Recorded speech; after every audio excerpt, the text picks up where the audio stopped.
বিশ্বনাথ জিলাৰ চতিয়া অঞ্চলৰ কলাকাটি যি আমাৰ এৰিয়া আছে সেই অঞ্চলত যোৱা কিছুদিনৰ পৰা ব্ৰহ্মপুত্ৰ নদীৰ গৰাখহনীয়া তীব্ৰ ৰূপ ধাৰণ কৰিছে। আমি যিহেতু নতুন চৰকাৰ আমাৰ আহিছে, নতুন চৰকাৰক আমি দাবী জনাইছো বিশ্বনাথ জিলা নেমচুৰ পৰা যে চৰকাৰে এই অঞ্চলৰ ক্ষতি নোহোৱাকৈ অনতিপলমে আমাৰ যি গৰাখহনীয়া আছে গৰাখহনী প্ৰতিৰোধ কৰিব লাগে। যদি চৰকাৰে যদি এই সময় যদি প্ৰতিৰোধ নকৰে তেনেহ'লে কিন্তু 2012 চনৰ নিচিনা প্ৰলয়ংকাৰী বানপানী এটা আমাৰ হৈ বিশ্বনাথ আৰু চতিয়াৰ বৃহৎ অঞ্চল প্ৰায় 50,000 মানুহ ক্ষতিগ্ৰস্ত হ'ব। সেইকাৰণে আমি বিশ্বনাথ জিলা নেমচ আৰু সংখ্যালঘু ৰাইজৰ তৰফৰ পৰা ইয়াত জাতি ধৰ্ম বৰ্ণ নিৰ্বিশেষে সকলো মানুহ আছে, সকলোকে তৰফৰ পৰা অনুৰোধ জনাইছো চৰকাৰক যে চৰকাৰে অনতিপলমে এই কামটো কৰি এই অঞ্চলৰ মানুহক সকাহ দিবলৈ অনুৰোধ জনাইছে। এই মছজিদটো প্ৰায় আজিৰ পৰা প্ৰায় 50 বছৰ আগৰ পৰা মছজিদটো সেই জেগাতে ৰখি আছে। এই মছজিদৰ ইফালে প্ৰায় আৰু 40খন গাঁও আছিলে। এই মছজিদখন আমি 2012 চনৰ পৰা তাতে ৰখি আছে, প্ৰায় 14 বছৰৰ পৰা ৰখি আছে।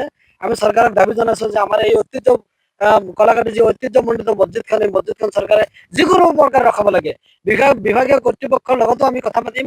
তেওঁলোকে যি ইমাৰ্জেঞ্চি ফাণ্ড থাকে সেই ইমাৰ্জেঞ্চি ফাণ্ডেৰে আমাৰ এই কামখিনি কৰি দি মছজিদটো আৰু এই স্থানীয় ৰাইজক কেনেকৈ তেওঁলোকে নিৰাপত্তা দিব লাগে তাৰ কাৰণে তেওঁলোকে অনতিপলমে ব্যৱস্থা চাওক।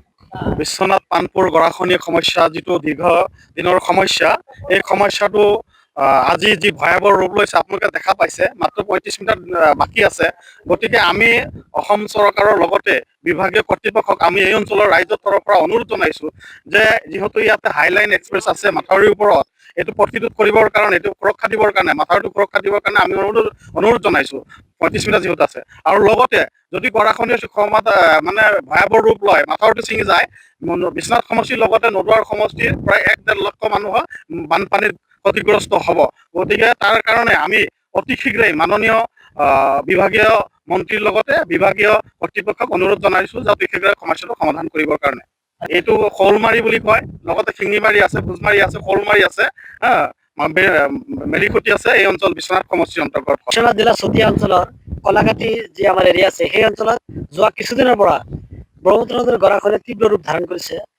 আমি যিহেতু নতুন চৰকাৰ আমাৰ আহিছে, নতুন চৰকাৰক আমি দাবী জনাইছো বিশ্বনাথ জিলা নেমচুৰ পৰা যে চৰকাৰে এই অঞ্চলৰ ক্ষতি নোহোৱাকৈ অনতিপলমে আমাৰ যি গৰাখহনী আছে গৰাখহনী প্ৰতিৰোধ কৰিব লাগে।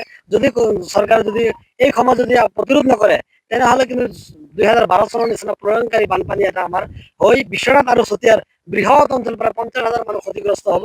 সেইকাৰণে আমি বিশ্বনাথ জিলা নেমচ আৰু সংখ্যালঘু ৰাইজৰ তৰফৰ পৰা ইয়াত জাতি ধৰ্ম বৰ্ণ নিৰ্বিশেষে সকলো মানুহ আছে, সকলোকে তৰফৰ পৰা অনুৰোধ জনাইছো চৰকাৰক যে চৰকাৰে অনতিপলমে এই কামটো কৰি এই অঞ্চলৰ মানুহক সকাহ দিবলৈ অনুৰোধ জনাইছে। এই মছজিদটো প্ৰায় আজিৰ পৰা প্ৰায় 50 বছৰ আগৰ পৰা মছজিদটো সেই জেগাতে ৰখি আছে। এই মছজিদৰ ইফালে প্ৰায় আৰু 40খন গাঁও আছিলে। এই মছজিদখন আমি 2012 চনৰ পৰা তাতে ৰখি আছে, প্ৰায় 14 বছৰৰ পৰা ৰখি আছে। আমি চৰকাৰক দাবী জনাইছো যে আমাৰ এই ঐতিহ্য কলাকাটি যি ঐতিহ্যমণ্ডিত মছজিদখন এই মছজিদখন চৰকাৰে যিকোনো প্ৰকাৰে ৰখাব লাগে। বিভাগীয় কৰ্তৃপক্ষৰ লগতো আমি কথা পাতিম। তেওঁলোকে যি ইমাৰ্জেঞ্চি ফাণ্ড থাকে সেই ইমাৰ্জেঞ্চি ফাণ্ডেৰে আমাৰ এই কামখিনি কৰি দি মছজিদটো আৰু এই স্থানীয় ৰাইজক কেনেকৈ তেওঁলোকে নিৰাপত্তা দিব লাগে তাৰ কাৰণে তেওঁলোকে অনতিপলমে ব্যৱস্থা চাওক। বিশ্বনাথ পানপুৰ গৰাখহনীয়া সমস্যা যিটো দীৰ্ঘ দিনৰ সমস্যা, এই সমস্যাটো আজি যি ভয়াৱহ ৰূপ লৈছে আপোনালোকে দেখা পাইছে। মাত্ৰ 35 মিটাৰ বাকী আছে। গতিকে আমি অসম চৰকাৰৰ লগতে বিভাগীয় কৰ্তৃপক্ষক আমি এই অঞ্চলৰ ৰাইজৰ তৰফৰ পৰা অনুৰোধ জনাইছো যে যিহেতু ইয়াতে হাইলাইন এক্সপ্ৰেছ আছে মাথাউৰিৰ ওপৰত, এইটো প্ৰতিৰোধ কৰিবৰ কাৰণে, এইটো সুৰক্ষা দিবৰ কাৰণে, মাথাউৰিটো সুৰক্ষা দিবৰ কাৰণে আমি অনুৰোধ জনাইছো। 35 মিটাৰ যিহেতু আছে আৰু লগতে যদি গৰাখহনীয়া সময়ত মানে ভয়াৱহ ৰূপ লয়, মাথাউৰিটো ছিঙি যায়, বিশ্বনাথ সমষ্টিৰ লগতে নদুৱাৰ সমষ্টিৰ প্ৰায় 1-1.5 লক্ষ মানুহ বানপানীত ক্ষতিগ্ৰস্ত হ'ব। গতিকে তাৰ কাৰণে আমি অতি শীঘ্ৰেই মাননীয় বিভাগীয় মন্ত্ৰীৰ লগতে বিভাগীয় কৰ্তৃপক্ষক অনুৰোধ জনাইছো যে অতি শীঘ্ৰে সমস্যাটো সমাধান কৰিবৰ কাৰণে। এইটো শ'লমাৰী বুলি কয়, লগতে শিঙিমাৰী আছে, ভোজমাৰী আছে, শ'লমাৰী আছে, মেলিখুটি আছে। এই অঞ্চল বিশ্বনাথ সমষ্টিৰ অন্তৰ্গত।